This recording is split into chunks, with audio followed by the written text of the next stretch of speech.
सगळ्यात प्रथम मी जेवढे हेल्थकेअर वर्कर्स आहेत, एक डॉक्टर या नात्याने हेल्थकेअर वर्करनी केलेले कामं, मग डॉक्टर असू, नर्सिंग स्टाफ असू, स्वच्छता कर्मचारी असू, प्रत्येक व्यक्ती जो या कोविड हॉस्पिटलमध्ये ड्युटी करत होता अडचणीच्या काळामध्ये, अंगणवाडी सेविकापासून आशा वर्करपासून सगळ्यांचे सर्वात प्रथम मी मनापासून आभार मानतो.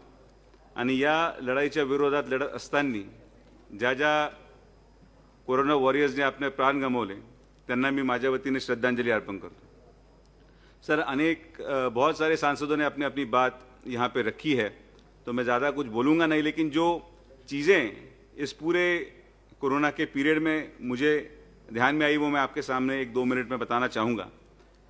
सर, सबसे पहले जो हेल्थकेयर वर्कर्स के बारे में बताया गया, खासकर डॉक्टर्स के बारे में, मैं टीवी देखता था. अभी मैं खुद भी आपको बताना चाहूँगा कि 15 दिन कोविड आईसीयू में ड्यूटी कर चुका हूँ. वहाँ पे हम ट्रीटमेंट देते थे और बार बार उस चीज़ पे आरोप होता था कि बिल बहुत ज़्यादा आ रहा है, प्राइवेट हॉस्पिटल्स काफ़ी बड़े पैमाने पे बिल लेते हैं. तो मैं आपको बताना चाहूँगा कि ये जो बिल का सिलसिला है, जो डॉक्टर्स पे आरोप लगाए गए, ये सिर्फ अगर 20% को हटा दिया जाए और अगर 80% पकड़ें तो हर चीज़ में हमको डॉक्टर्स को दिक्कत आ रही थी. स्वच्छता कर्मचारी जो करीबन अगर 10,000 रुपये प्रति माह काम कर रहा था तो वो आने को तैयार नहीं था, तो वहाँ पे आदमी लाने के लिए 25,000 रुपये लग रहे थे. नर्सिंग स्टाफ है, तो हर चीज़ की कीमतें मैन पावर के तौर पे बढ़ती गई. पीपी किट्स का यूटिलाइजेशन, तो मैं कहूँगा कि ये आरोप काफ़ी गलत है. अगर 20% हटा दिया जाए तो 80% प्राइवेट हॉस्पिटल भी, डॉक्टर्स भी, नर्सिंग स्टाफ ने भी अपनी जान जोखिम में डाल के यहाँ पे सबकी सेवा की है. इसमें मैं ये भी बताना चाहूँगा सर कि एक बात बहुत महत्वपूर्ण है, शायद मेरे साथी सांसद किसी ने उल्लेख किया हो तो पता नहीं. सर, इन 4 महीनों के पीरियड में एक चीज़ का ध्यान रखा नहीं गया कि जो हम मेंबर ऑफ पार्लियामेंट्स थे, मेरे साथ तो मैं अपनी बात रखूंगा, या लोक प्रतिनिधि थे, उनको किसी भी चीज़ में विश्वास में लिया नहीं गया इन 4 महीनों में. इसमें वहाँ पे जो अधिकारी वर्ग है, जो वहाँ पे कलेक्टर साहब रहेंगे, एसपी साहब रहेंगे, तहसीलदार रहेंगे, इन सब ने भी बहुत अच्छा काम किया. But sorry to say that the people representative were not taken into confidence.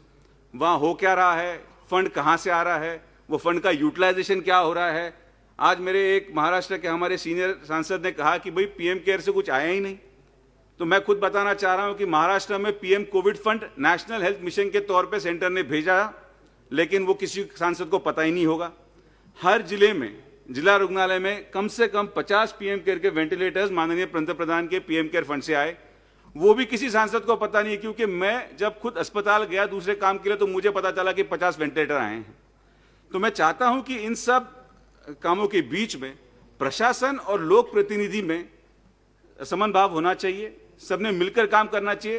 क्योंकि आज सबने हेल्थ केयर वर्कर्स की तारीफ की, सबने हर किसी इंसान की तारीफ की. मैं तो खुद तारीफ करना चाहता हूं हर सांसद की, जिसने, हम जैसे सांसद है या हर बेटा सांसद ने अपने जीवन को दांव पे लगा के लोगों के बीच में, हम भी 4 महीने रहे, हम भी कोरोना से प्रभावित हो सकते थे, मेरी फैमिली कोरोना से प्रभावित हुई, फिर भी हम लोगों के लिए काम करते थे. तो मैं सांसदों के लिए भी आभार प्रकट करता हूं, यहाँ पे बैठे हर इंसान के लिए, कि जिसने अपनी जान की बाजी लगा के समाज सेवा करने का काम किया. अंत में मैं प्रधानमंत्री माननीय नरेंद्र जी मोदी का और हर्षवर्धन जी और उनकी पूरी टीम का तहे दिल से शुक्रिया अदा करता हूं कि जिस तरीके से ये कोविड की सिचुएशन संभाली गई. अगर 2 महीने लॉकडाउन नहीं हुआ रहता तो मेरे ख्याल से ना हमारा देश इतनी बड़ी महामारी के लिए तैयार था, ना लैब सेटअप थे, आरटीपीसीआर क्या इन्वेस्टिगेशन है किसी को पता नहीं थी, सेंट्रल ऑक्सीजन क्या सिस्टम है किसी को पता नहीं थी, मास्क लगाना क्या होता है, आइसोलेशन क्या होता है, होम क्वारंटाइन क्या होता है. ये सब चीज़ें देश के और देशवासियों को पिछले ये 2 महीने के लॉकडाउन में सीखने को मिली और इस वजह से काफ़ी जानें हमारे देश में बच पाई है. तो ये बिल हेल्थ केयर वर्कर्स को प्रोटेक्ट करता है. मेरे आपसे निवेदन है कि जिस तरीके से हेल्थ इंश्योरेंस गवर्नमेंट ऑफिशियल्स का, गवर्नमेंट डॉक्टर्स का कराया गया, प्राइवेट डॉक्टर्स भी करीबन 350 मौतें प्राइवेट हॉस्पिटल में प्राइवेट डॉक्टर्स की हुई हैं, तो उनको भी इस तरीके का इंश्योरेंस कवरेज देने का प्रावधान सरकार करे. पुनः एकदा मैं आपका धन्यवाद देता हूं कि इतने महत्वपूर्ण विषय में आपने मुझे 2 मिनट बोलने का मौका दिया. धन्यवाद.